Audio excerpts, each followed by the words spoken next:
সূর্য চন্দ্র সবগুলি আল্লাহর ইশারায় পরিচালিত হচ্ছে। আমার মালিকের ঘুম নাই, আমার মালিকের তন্দ্রা নাই।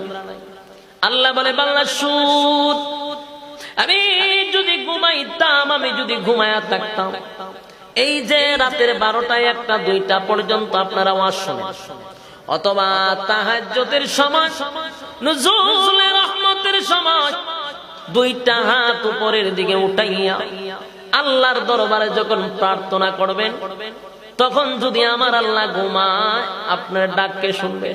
আল্লাহ যদি ঘুমায় রে, বলুন না আপনার বান্দার ডাককে শুনবে। আল্লাহ বলে বান্দা শুন,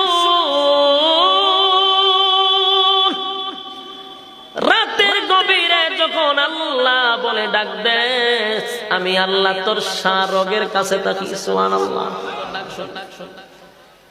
সাগরের তলদেশে যদি পাথর একটার সঙ্গে আরেকটা ধাক্কা লাগে, ওই আওয়াজটা আমার আল্লাহর কানে পৌঁছে। সুবহানাল্লাহ। তাহলে আমার আল্লাহর ঘুম নাই, আমার আল্লাহর তন্দ্রা নাই। যুবক ভাই, সূরা ইখলাসের ভিতরে বেঈমানদের প্রশ্নের উত্তরের জবাব আল্লাহ দিছেনি, সব দিয়া দিছে। প্রশ্নের জবাব হলো, আপনার মালিক ঘুমায়, আপনার মালিক খানা খায় কিনা, আপনার মালিকের কয়জন আছে? আল্লাহ বলেন কুল হুয়াল্লাহু আহাদ। নবী গো, আপনি জানায়া দেন আমি একক অদ্বিতীয়, আল্লাহুস সামাদ, আমি আল্লাহ মুকাফিকি।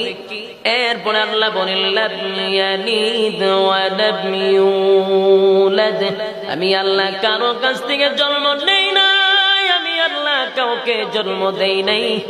এরপরে আমার আল্লাহ বলেন ওয়ালাম ইয়াকুল লাহু কুফুয়ান আহাদ, আমি আল্লাহ সমতুল্য আসমান আর জমিনের মধ্যে কেউ নাই, আমি আল্লাহর সমতুল্য কেউ নাই।